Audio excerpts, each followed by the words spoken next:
입사하고 연말정산 시기에 한 번도 환급 못 받으셨나요? 원래 사회초년생 때는 다 그런 거 아니냐고요? 연말정산 때마다 이유도 모른 채 토하셨다면 영상 끝까지 시청하셔서 100만 원 이상 환급하는 정보를 알아가세요. 저는 이것도 모르고 무려 3년 동안 세금을 50만 원씩 정부에 납부해왔더라고요. 결혼하신 선배들은 제가 미혼이고 혼자 사니까 그런 거라고 하셨는데 3년 동안 세금을 토해내는 게 당연하다고 생각했습니다. 나중에 알았어요. 정말 바보 같았죠. 왜냐하면 재테크 공부하러 다닌다는 애가 세금 개념도 모르고 맨날 세금을 더 내고 있더라니까요. 얼마나 창피하고 어이가 없던지 사회초년생부터 알아야 하는 연말정산에 대해 제가 진짜 간단하고 쉽게 설명해 드릴 테니 여태 연말정산 모르시는 대리님, 과장님도 늦기 전에 영상 꼭 끝까지 시청하시고 밑에 직원들에게 알려주세요. 구독, 좋아요, 댓글 설문하셔서 전자책 무료로 받아가세요. 지금부터 시작합니다. 연말정산은 왜 할까요? 그러니까 직장인들 소득이 다양하잖아요. 연봉도 기본소득에서 1억 넘는 사람까지 다양하고 개개인의 삶이 또 얼마나 다양해요. 부모랑 살고 있는 사람, 혼자 사는 사람, 전세 살아서 대출 이자 내는 사람, 월세 사는 사람 등 이거 다 세금 매길라니까 정부에서 답이 없어요. 한 사람 한 사람 조사할 수도 없고 시간도 없어요. 그러니까 대충 연봉별 소득 구간에 맞는 세금 대충 부과하여 회사 월급에서 미리 떼가죠. 소득세니 지방소득세니 각종 보험에 등등 이것들이 앞에서 말하는 정부에서 미리 대충 떼가는 세금입니다. 다시 돌아와서 연말에 정부에서 세금으로 떼갔는데 알고 보니 세금 낼 것이 더 있다고 하면 개개인이 따져서 증빙자료 제출해서 정산하는 것을 연말정산이라고 해요.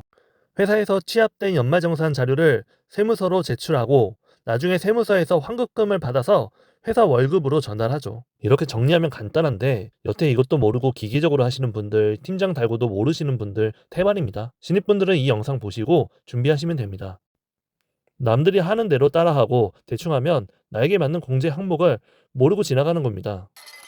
그러면 정부에게 다 뜯기는 거예요. 서론이 길었네요. 본격적으로 공제의 개념과 종류에 대해서 알아보도록 할게요. 일단 소득별로 구간을 나누고 세율을 적용해서 세금을 매기죠.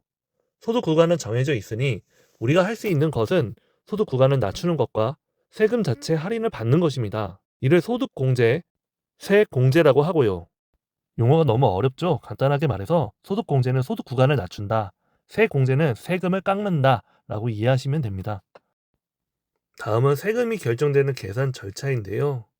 총 급여액에서 소득공제 받아서 낮추고 과세 소득 구간을 결정해서 세율을 곱하고 결정된 세금에서 한 번 더 세금을 감면하고 공제합니다. 연말정산 개념 완벽히 이해되셨죠? 안 되셨다고요? 걱정 마세요. 실제 서류 가지고 설명해 드릴게요. 한 직장인의 원청징수 영수증입니다. 제 거였으면 좋겠는데 제 거는 아니네요. 아래 세액 명세를 볼 거예요. 보시면 기납부세액, 결정세액이 있죠. 앞에서 배운 바와 같이 월급에서 납부한 세금이 기납부세액이고요. 결정세액은 연말정산에서 결정된 세금이에요. 기납부 금액이 795만 원 정도고 결정된 세금이 444만 원 정도니까 돌려받나요? 토하나요? 생각하셔야 됩니다. 초등학생도 할 수 있어요. 마이너스니까 돌려받죠? 351만 원을 환급받게 됩니다. 요 마이너스의 의미 가지고 많이 헷갈려 하시는데요. 앞서 설명해드린 대로 이해하시면 돼요. 이제 계산되는 과정을 자세히 살펴볼게요. 보시면 총 급여, 산출 항목들 중에 급여하고 비과세 소득만 계산이 됐네요. 이제 소득 공제를 살펴볼게요. 소득 공제 중에 인적 공제를 보겠습니다. 어때요? 본인밖에 없죠? 한 명당 150만 원 공제 적용받네요. 부양가족 공제는 나이와 소득 조건이 중요합니다. 전자책에 나와 있으니 확인해 보세요. 인적 공제 대상 가족은 무조건 확인해서 공제 받으세요. 보험료는 알아서 떼가는 거니까 그냥 확인만 하시고요. 특별소득 공제는 주거에 관련해서 공제받을 게 있는데요. 장기주택 저당 차입금이 있네요. 집 대출을 받았나 봅니다. 전세자금 대출 받으신 분들은 주택임차 차입 원리금 상환액이 표시가 되겠죠. 공제 조건은 다음과 같고요.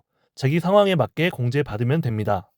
그 밖에 소득공제 부분은 신용카드 등 사용액이 있네요. 사실 이 부분은 직장인을 위한 공제 항목은 아니에요. 자영업자를 위해서 내수, 소비 진작을 위해 있는 항목입니다. 남을 위해서 지출할 거 아니시죠? 이 근로자분은 총 급여액이 얼마였죠? 7천만 원 초과였죠? 공제 한도가 250만 원인데 왜 322만 원이 공제되었죠? 신용카드 외 부분에서 추가 공제가 인정받아서 그럴 거예요.